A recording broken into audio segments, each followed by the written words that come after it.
오늘의 말씀은 다니엘 1장 8절부터 21절까지 말씀입니다. 다니엘은 뜻을 정하여 왕의 음식과 그가 마시는 포도주로 자기를 더럽히지 아니하리라 하고 자기를 더럽히지 아니하도록 환관장에게 구하니 하나님이 다니엘로 하여금 환관장에게 은혜와 긍휼을 얻게 하신지라. 환관장이 다니엘에게 이르되 내가 내 주 왕을 두려워하노라. 그가 너희 먹을 것과 너희 마실 것을 지정하셨거늘 너희의 얼굴이 초췌하여 같은 또래의 소년들만 못한 것을 그가 보게 할 것이 무엇이냐. 그렇게 되면 너희 때문에 내 머리가 왕 앞에서 위태롭게 되리라 하니라.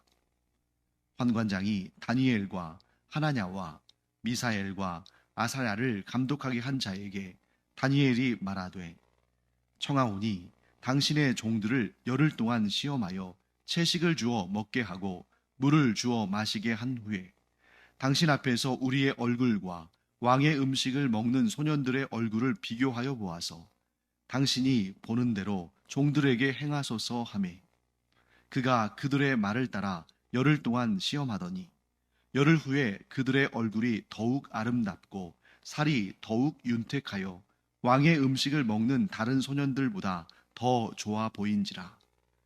그리하여 감독하는 자가 그들에게 지정된 음식과 마실 포도주를 제하고 채식을 주니라. 하나님이 이 네 소년에게 학문을 주시고 모든 서적을 깨닫게 하시고 지혜를 주셨으니 다니엘은 또 모든 환상과 꿈을 깨달아 알더라.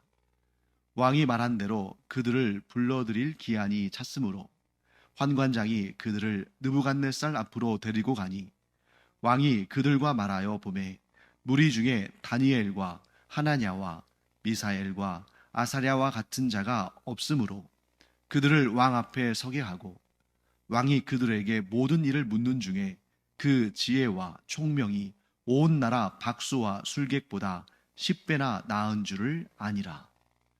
다니엘은 고레스 왕 원년까지 있으니라.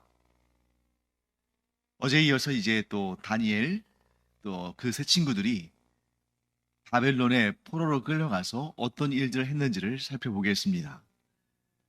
오늘 본문의 말씀은 이렇게 시작합니다. 다니엘이 뜻을 정했다.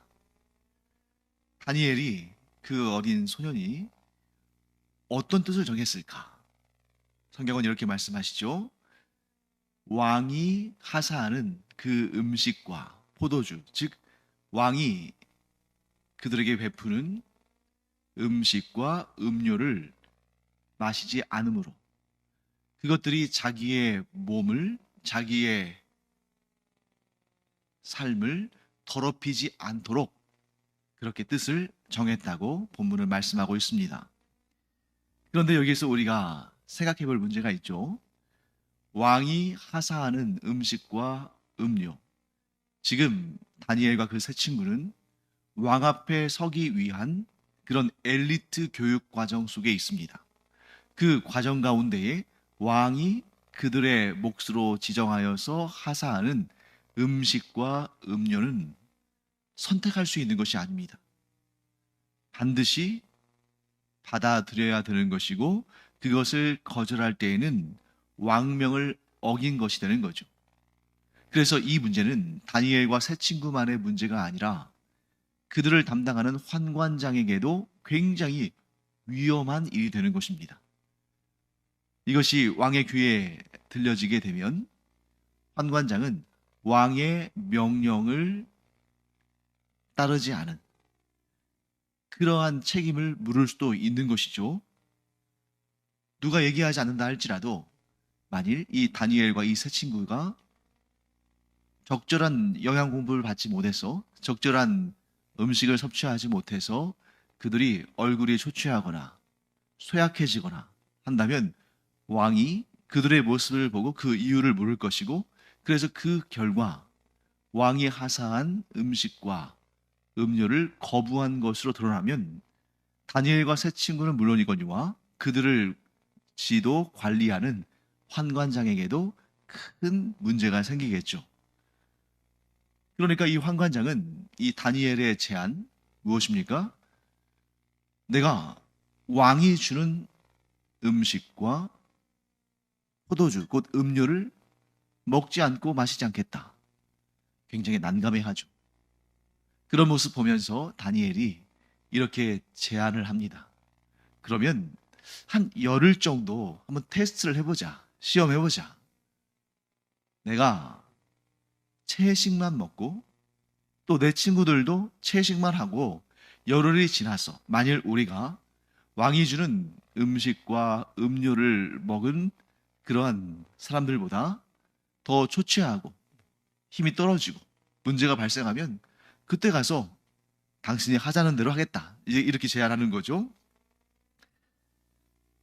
자, 여기에서 우리가 이 문제 하나를 생각해 보겠습니다. 왜 다니엘이 채식을 하겠다고 했을까? 이 얘기는 달리 말하면 왜 다니엘이 왕이 주는 음식과 음료를 거부했을까? 이 문제와 연결이 되죠. 지금 다니엘과 그 세 친구가 우리가 이 바벨론 땅에서 나는 무엇이든지 먹지 않겠다 하고 단식 투쟁한 것이 아니에요. 먹기는 먹는데 왕이 주는 그 음식 또 그 음료는 우리가 먹기를 원하지 않는다. 대신 채식을 하겠다. 자, 채식을 한다는 그 다니엘의 제안을 통해서 우리가 알 수 있는 것. 왕이 주는 음식에 고기가 있었기 때문에 그것을 거절했다 하는 것을 알 수 있습니다. 자, 그러면 왜 다니엘은 왕이 주는 고기를 거부했을까? 그것을 먹기를 왜 거절했을까? 육식보다 채식이 더 좋아서 그럴까요? 그래서 다른 경쟁자들보다 지금 거기에 왕 앞에 서기 위해서 몰려든 각 나라와 민족으로부터 온 그런 아주 다양한 그런 국적을 가진 엘리트들이 다 모여 있는데 그 가운데 그들보다 더 앞서 나가기 위해서 그 과정에서 육식보다 채식이 더 건강에 좋다. 이런 정보를 가지고 육식을 거절하는 그런 것은 분명히 아닌 것이죠. 그럼 뭐냐? 바로 왕이 주는 그 고기가 또 왕이 하사하는 그 포도주가 우상신에게 바쳐진 그래서 그것을 먹었을 때에 나는 의도하지 않았는데 우상에게 바쳐진 음식을 먹는 그런 결과를 가져올까 봐서 그런 음식들을 거부한 것입니다. 실제로 고대 사회에서 일반 백성들이 고기를 우상에게 바쳐지지 않은 신전을 거치지 않은 고기를 먹는 것은 거의 불가능에 가까웠습니다. 뭐 왕이나 일부 아주 부유한 귀족들이야 뭐 가축들을 많이 기르니까 그 가축들을 잡아서 뭐 먹기도 했겠습니다만 평민들, 천민들 이런 사람들은 엄강삼심 뭐 고기를 가축을 잡아서 고기를 먹는다는 것은 꿈도 꾸기 힘든 일이죠. 시장에 나와 있는 고기들은 대부분 신전에서 우상을 섬기기 위해서 바쳐졌다가 이미 이제 도축이 된 거죠. 근데 뭐 우상신이 고기를 뭐 먹겠습니까? 그대로 나와서 시장에 풀려서 비교적 저렴한 값에 팔리는 거죠. 물론 고기가 저렴하진 않습니다만 비교적 신전에 바쳐지지 않은 우상신에게 바쳐지지 않은 그런 도축된 고기보다는 훨씬 저렴한 값에 왜? 그만큼 우상 숭배를 많이 했기 때문에 그들에게 바쳐지는 짐승들도 많았죠. 근데 그렇게 한꺼번에 많이 바쳐진 고기가 시장에 풀릴 때 가격이 좀 저렴하게 팔리는 것은 당연한 거겠죠. 다니엘이 아는 겁니다. 왜요? 이스라엘을 제외한 우상을 섬기는 나라에선 그 우상신에게 바쳐졌던 고기가 시장에 풀려서 그것을 사람들이 사서 먹는다. 뿐만 아니라 왕실의 사람들이 먹을 때는 뭐 우상신에게 바쳐지지 않은 것을 먹을 수도 있겠습니다만 그런데 지금 이 각 나라에서 모인 엘리트들이 지금 학습 과정을 하고 있고 그들에게 다량의 음식을 공급해야 되는데 그 많은 고기와 포도주를 어디에서 조달하겠어요? 우상에게 바쳐졌던 것을 좀 이렇게 가져다가 이렇게 나눠주는 것이겠죠. 그래서 다니엘과 그 세 친구들이 먹게 될 곧 왕으로부터 하사받은 그 음식과 그 음료들은 거의 100% 우상에게 바쳐졌던 것을 내어온 것이라고 볼 수 있는 것입니다. 자, 그래서 이제 다니엘은 뜻을 정해서 그 왕이 하사하는 음식과 음료를 먹지 않고 채식을 먹겠다 하고 채식을 하겠다 하고 제안을 합니다. 이때 환관장이 다니엘의 제안을 허락합니다. 그런데 이 일에 있어서도 성경은 이렇게 말씀하시죠. 9절 말씀 보시면 이런 말씀 나옵니다. 하나님이 다니엘로 하여금 환관장에게 은혜와 긍휼을 얻게 하신지라.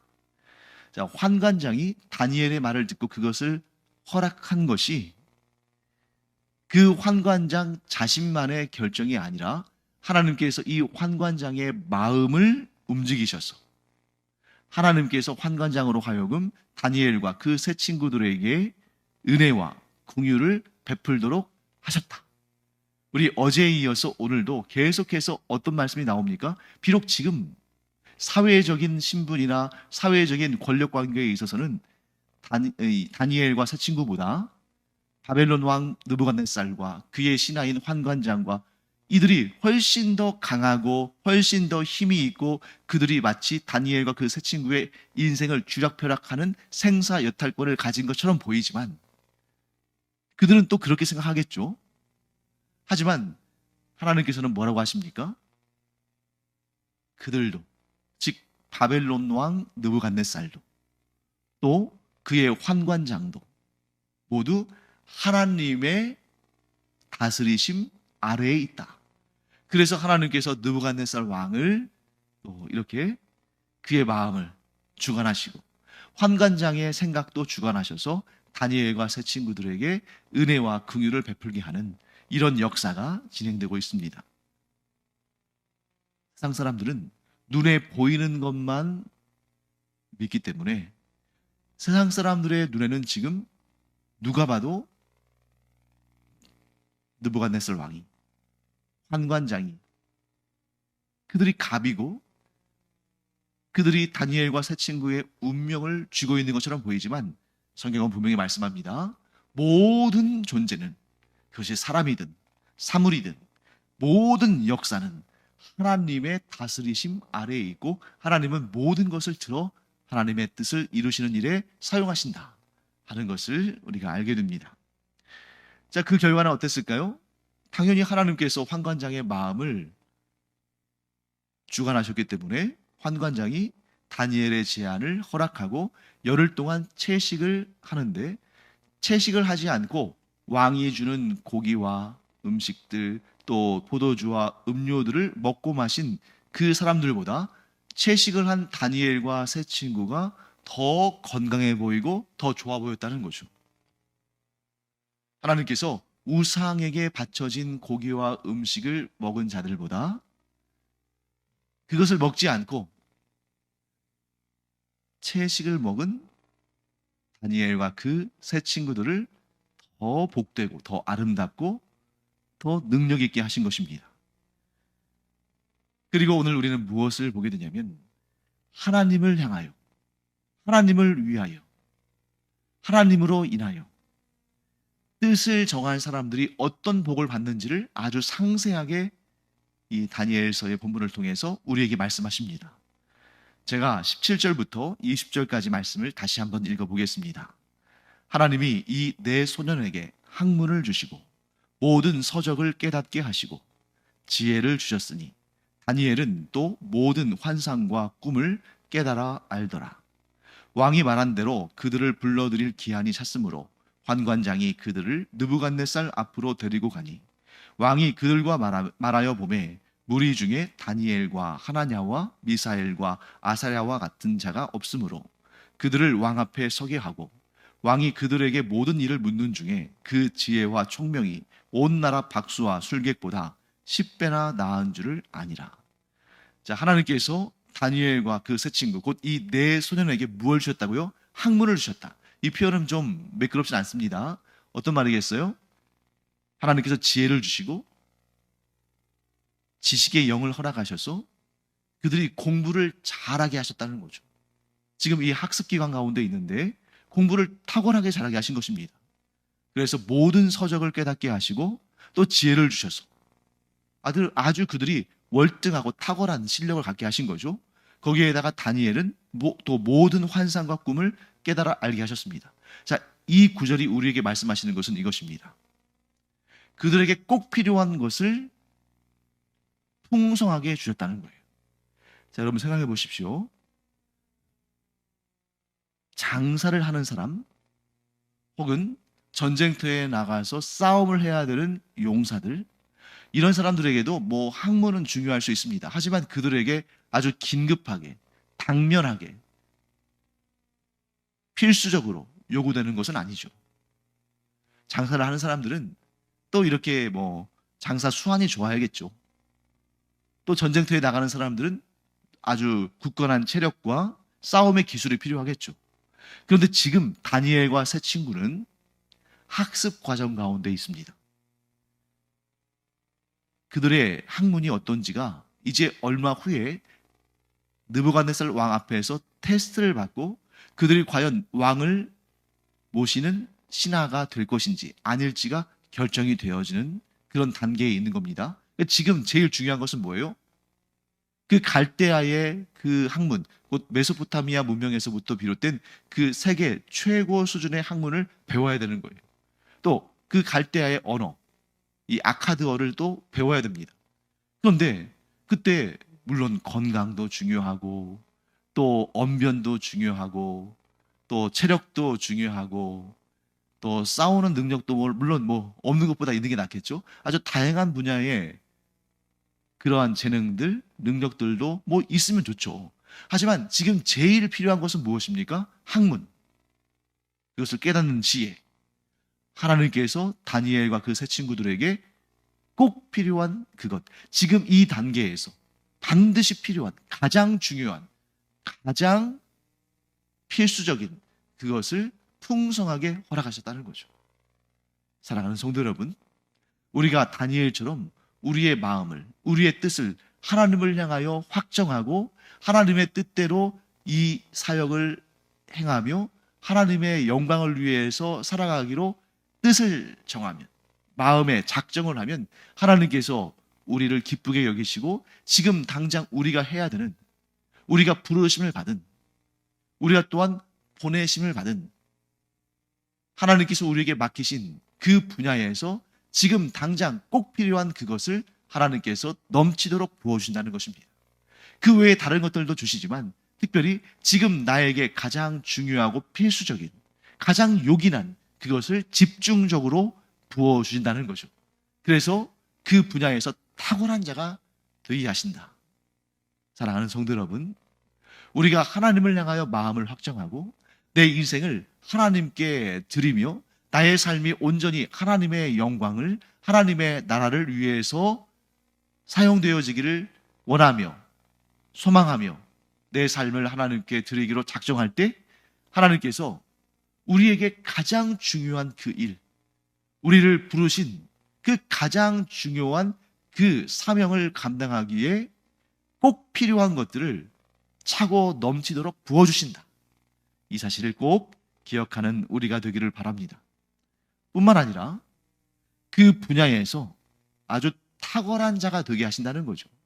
지금 다니엘과 그 세 친구들 19절 말씀에 나오듯이 무리 중에서 지금 한 가지 어떤 그 영역이 지금 주어졌잖아요. 왕 곁에서 나라의 일을 왕과 함께 행하는데 주로 그들이 하는 일이 뭡니까? 지혜를 모으는 일이에요. 나라를 어떻게 운영할 것인가? 이런저런 문제들에 대해서 어떻게 대응할 것인가? 이런 아주 중요한 일을 결정하는 그 순간, 그 일을 위해서 느부갓네살 왕이 세계 각지에서 온 엘리트들을 훈련시키고 교육시키고 그 가운데 경합을 시켜서 그 중에서 가장 뛰어난 자를 뽑는데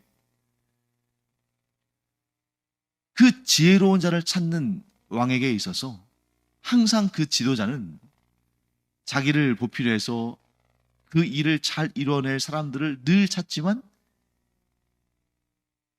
딱 입맛에 맞는 사람을 찾는 것이 너무나 힘든잖아요. 그런데 다니엘과 그 세 친구가 그들의 지혜와 총명이 온 나라에서 지금까지 왕이 얼마나 뛰어난 엘리트들을 많이 받겠습니까? 그런데 그런 모든 사람들, 박수와 술객, 왕에게 지혜의 말을 전하는 자들, 왕에게 조언하는 자들, 그렇게 수많은 사람들을 경험했는데 그들보다 무려 10배나, 여기에서 말하는 10배는 정말 수치상으로 딱 10배를 말하는 게 아니겠죠. 지혜와 총명을 어떻게 수치로 환산할 수 있겠습니까? 그런데 10배는 뭐예요? 이게 완전수잖아요. 그러니까 그들보다 압도적으로 탁월한 능력을 가지고 있는 것을 왕이 알 수 있을 정도로 그들이 뛰어났다는 거죠. 두 가지를 우리가 함께 지금 보고 있습니다. 하나님께서는 그 마음을 하나님께로 정해서, 하나님께로 확정해서, 하나님을 위한 인생, 하나님의 영광을 위해서 살기를, 하나님 나라를 위해서 살기를 원하며 마음을 정한 자들에게 복을 주시는데, 하나는 꼭 필요한 것, 정말 중요한 것, 반드시 필요한 그 부르심을 받은 그 역할에 꼭 필수적인 그것을 차고 넘치게 부어주신다. 그리고 두 번째는 탁월하게 하셔서 다른 이들보다 10배나 되는 능력을 부어주신다. 그래서 그 능력이 드러나게 하시고 그 탁월함으로 인정을 받게 하신다. 이것이 바로 다니엘과 그 세 친구, 곧 이방 땅에서 포로로 살아가며 이방 왕과 함께 일을 해야 되지만, 그러나 그것마저도 하나님께서 인도하신 그런 과정임을 알고 하나님께 끝까지 충성하며, 하나님 부인하지 않고, 아니 하나님이 계시면 우리를 어떻게 나라가 망하게 하셔서 우리 하나님을 섬기는 사람들을 포로로 이 바벨론 땅에 오게 하셨는가, 그렇게 원망하고 불평하는 것이 아니라 그것마저도 하나님의 뜻 가운데 있다는 것을 알고 믿음으로 말미암아 그 이방 땅, 포로로 잡혀온 땅에서도 오직 하나님만 섬기며 오직 하나님의 뜻대로 살기를 마음으로 확정하고 그런 경건한 삶을 사는 자들에게 이와 같은 복을 주신다. 가장 필요한, 가장 필수적인 그 부르심을 받은 자리에서 반드시 요구되는 그것을 풍성하게 주실 뿐만 아니라 그 부르심을 받은 분야에서 가장 탁월한, 그래서 다른 사람들보다 10배나 된 능력을 하나님께서 부어주신다. 그래서 그들을 탁월하게 하신다. 얼마나 우리가 마음에 소원해야 할 일입니까? 이 복이 여러분과 저와 또 우리의 후손들 대대로 이 놀라운 복이 임하기를 간절히 축원합니다. 그래서 우리가 하나님께로부터 부름받은 그 분야에서 꼭 필요하고 반드시 필요하며 필수적인 그 능력과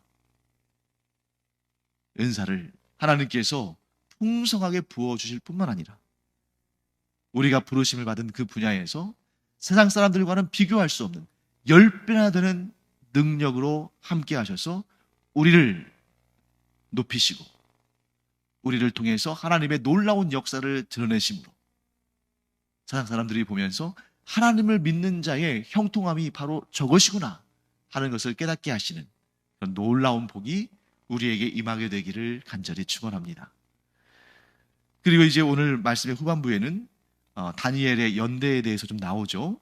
21절 말씀 보시면 다니엘은 고레스 왕 원년까지 있으니라 라는 말씀이 나옵니다. 자, 다니엘이 우리가 어제 본 본문에서 보았듯이 바벨론의 포로로 끌려온 때는 여호야김 3년입니다. 그래서 그때가 주전 606년이라고 말씀을 드렸어요. 그리고 고레스 왕 원년은, 이 고레스는 페르시아 바사의 왕인데 이 바벨론을 무너뜨리고 그 지역의 패권을 차지한 왕이죠. 이 바벨론의 정복자 페르시아 왕 고레스의 원년은 주전 538년입니다. 다니엘이 바벨론의 포로로 끌려와서 그 바벨론이 고레스 왕에 의해서 멸망당하는 때까지가 68년이 걸리는 거예요.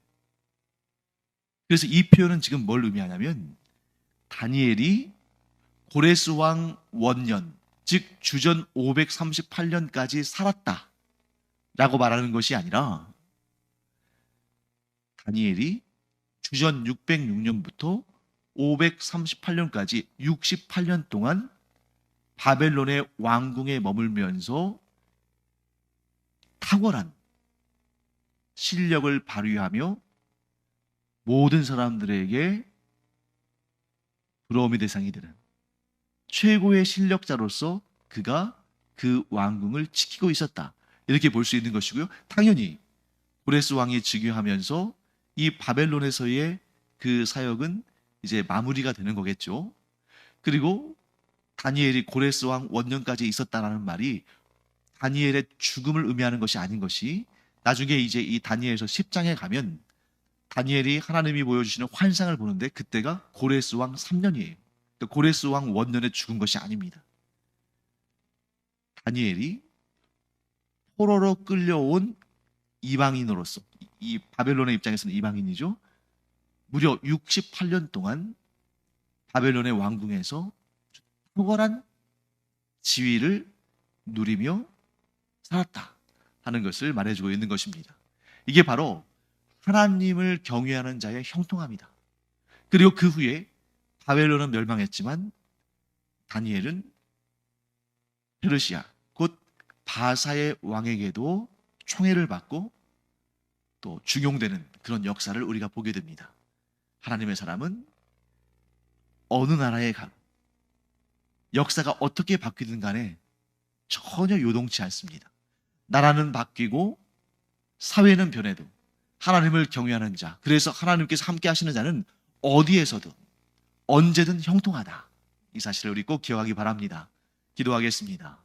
하나님, 다니엘과 그 세 친구들이 하나님을 향하여 뜻을 정하고 마음을 확정했을 때에 하나님께서 꼭 필요한 것들을 풍성하게 부어주실 뿐만 아니라 부르심을 받은 그 분야에서 탁월한 자가 되어서 심지어 나라가 바뀌고 역사가 뒤집어져도 그들이 하나님께서 함께 하심으로 늘 형통한 삶을 살았던 것을 보게 됩니다.